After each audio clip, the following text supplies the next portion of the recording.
नमस्कार। तो बीपीएससी ने 72nd प्रीलिम्स की तारीख को लेकर एक बड़ा अपडेट दिया है। परीक्षा 2 महीने पहले हो रही है और इस वजह से कई उम्मीदवारों में चिंता का माहौल है। तो सवाल यह है कि इन 5 महीनों में तैयारी कैसे की जाए। आज हम इसी चुनौती से निपटने के लिए एक बिल्कुल साफ और कारगर ब्लूप्रिंट पर चर्चा करेंगे। देखिए, सबसे बड़ी चुनौती तो यही है कि जो परीक्षा सितंबर में होनी थी वो अब जुलाई में ही होगी। जाहिर है, समय कम है और ऐसे में थोड़ी घबराहट होना स्वाभाविक भी है। लेकिन सवाल ये है कि क्या हम इसे एक मुसीबत की तरह देखें या फिर अपनी रणनीति को और बेहतर बनाने के एक मौके की तरह। मोटे तौर पर देखें तो हमारे पास लगभग 5 महीने हैं। हाँ, ये समय कम जरूर लग सकता है, पर एक सही और साइंटिफिक प्लानिंग के साथ ये सफलता पाने के लिए काफी है। असल बात यह है कि हम इस समय का सबसे अच्छा इस्तेमाल कैसे करते हैं।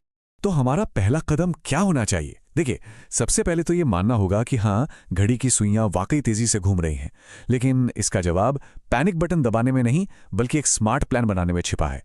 तो हमारा लक्ष्य बिल्कुल साफ है, घबराहट को साइड में रखकर एक मजबूत रणनीति पर फोकस करना। एक ऐसी स्ट्रैटेजी जो न सिर्फ सिलेबस पूरा करे बल्कि हमारा आत्मविश्वास भी बढ़ाए, क्योंकि कहते हैं ना, एक अच्छी योजना ही आधी जीत होती है। तो ये योजना है क्या? यह सफलता के 3 स्तंभों पर आधारित एक बहुत ही पावरफुल फ्रेमवर्क है जो हमारी तैयारी को बिल्कुल सही दिशा देगा। चलिए देखते हैं। ये 3 स्तंभ हैं। पहला, फोकस जोन, मतलब ये जानना कि किन सब्जेक्ट्स पर सबसे ज्यादा ध्यान देना है।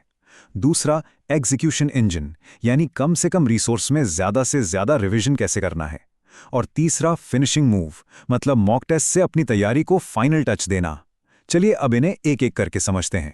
तो सबसे पहले बात करते हैं फोकस जोन की।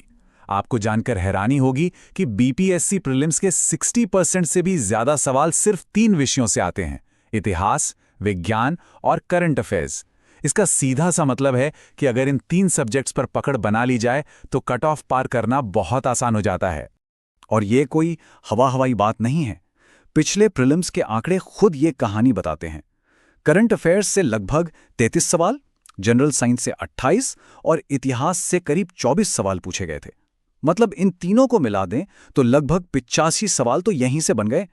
ये डेटा हमें साफ साफ बताता है कि हमारी एनर्जी कहाँ लगनी चाहिए। और हाँ, एक चीज और, गणित और तर्क शक्ति के 10 सवालों को बिल्कुल भी नजरअंदाज नहीं करना है। ये एक ऐसा सेक्शन है जहां अच्छी प्रैक्टिस से 10 में से 10 नंबर लाए जा सकते हैं और ये 10 नंबर कट ऑफ पार करने में एक बहुत बड़ा अंतर पैदा कर सकते हैं। अच्छा, तो हमें ये तो पता चल गया कि क्या पढ़ना है, पर अब बड़ा सवाल है कि कैसे पढ़ना है। तो इसके लिए चलिए हमारे 5 महीने के रोड मैप पर एक नजर डालते हैं। इस पूरी योजना को हम 3 हिस्सों में बांट सकते हैं। पहले 3 महीने ये हमारे फोकस जोन वाले सब्जेक्ट्स यानी इतिहास, विज्ञान, करंट अफेयर्स और बाकी मुख्य विषयों पर मजबूत पकड़ बनाने के लिए हैं। चौथा महीना वो सिर्फ और सिर्फ रिवीजन के लिए होगा, इंटेंसिव रिवीजन।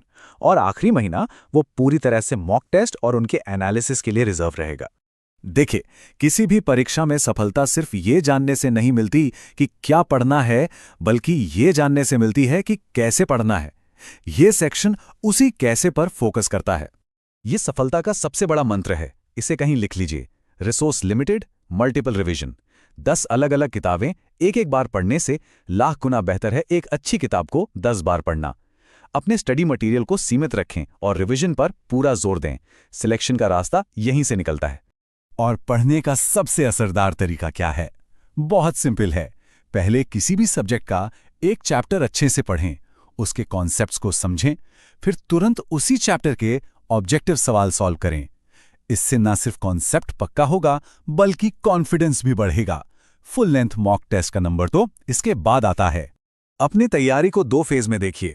पहला फेज है ज्ञान निर्माण का, जो शुरुआती महीनों के लिए है। इसमें हमारा लक्ष्य सिलेबस कवर करना और कॉन्सेप्ट बनाना है।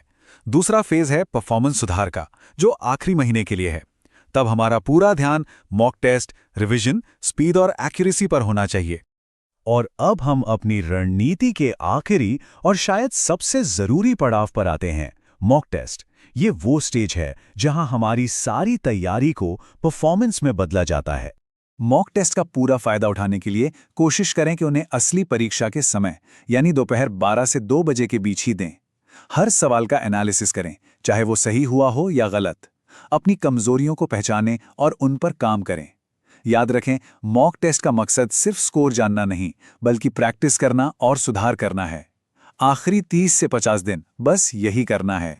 तो ये है 72वीं बीपीएससी प्रीलिम्स के लिए 5 महीने का एक मजबूत और प्रैक्टिकल ब्लूप्रिंट। अब घबराहट के लिए कोई जगह नहीं है, सिर्फ एक साफ योजना और उस पर अमल करने का इरादा चाहिए। सफलता की कहानी यहीं से शुरू होती है। सवाल बस एक है, क्या हम सब तैयार हैं?